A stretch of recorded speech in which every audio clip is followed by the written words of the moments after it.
years ago, I made one of my most popular videos here on my channel, and I was talking about content pillars.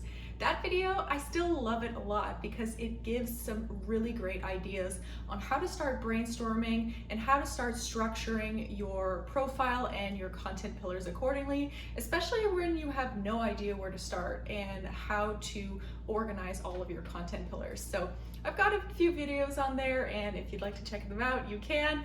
This video though is a little bit different because after working with clients and working on my own content, I've seen some common mistakes time and time again that people make, and I have also made myself. So without further ado, here are the 3 most common mistakes that people make when they are creating their content pillars. If you don't know me, hi, my name is Bianca. I'm a content strategist, and I also develop Squarespace websites for my clients.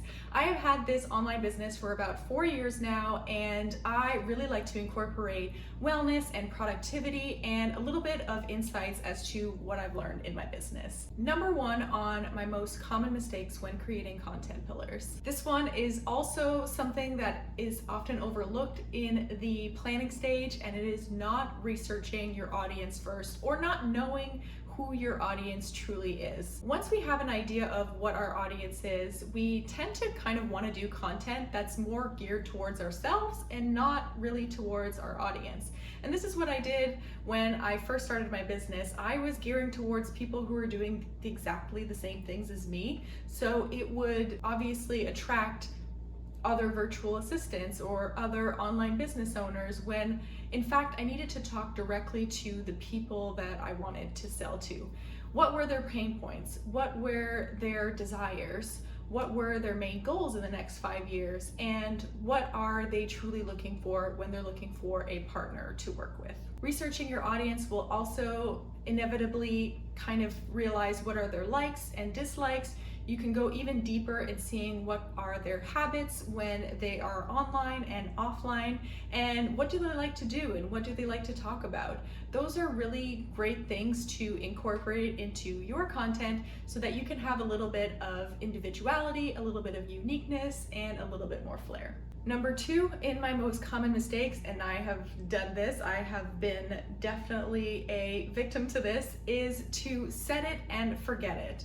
Most of the time when people do this exercise of doing their content pillars, they have gotten all written out, and that's what they go with no matter what happens to their business or their content. Social media is constantly changing, and trends are constantly changing, and the way that people want to see content is also very, very different from one year to the next, or even from 1 month to the next.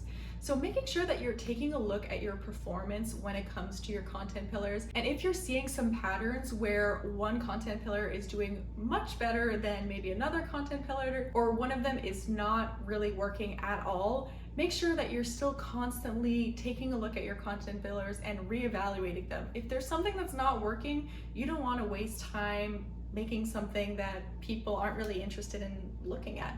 If it's something that you really enjoy doing and it's just something fun on the side that you want to do, go right ahead.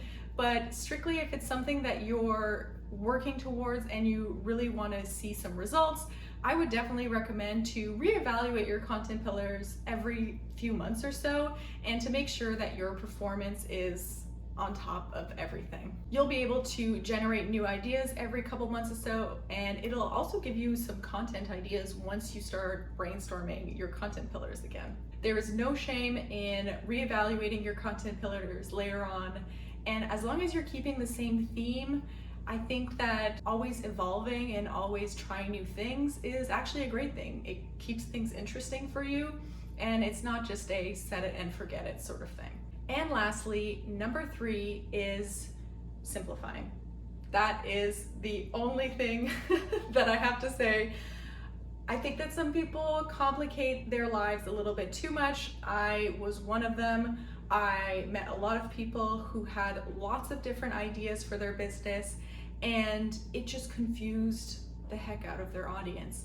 When it comes to content pillars, simplifying is the best way to go. And when you have a lack of time or you have a lack of energy, you don't want to be putting your energy into a million different content pillars.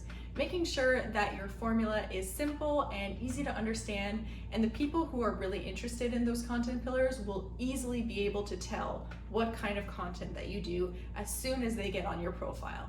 If you've got too many competing elements, it'll be hard to follow along and hard to figure out. Making sure that you've got a simple strategy and simple to follow content pillars is also something that's going to really help out in the long run, because it'll be simple for you to execute and it'll also be simple for your audience to follow along. When you're first starting out, I would definitely recommend having some sort of reoccurring segment on your channels or on your profile. That way people can really distinguish you for that specific thing. For example, when I first started on my Instagram, I would do affirmations every single day. I would post on my stories and do a couple of affirmations, and that is something that people could rely upon, that would happen. And after a little while, I ended up figuring out some other things that I wanted to do, but that was something that was really simple and was really easy for me to maintain. And it was something that incorporated that wellness aspect to creating a brand new business. That is it for my quick video today, and I hope this comes as a reminder that everything is always evolving in your business and there is no one good answer for something. There is always a way for you to figure out what works best for you, your values, and who you want to work with in your business. Thank you so much for watching this video, and I'll see you in the next one. Bye.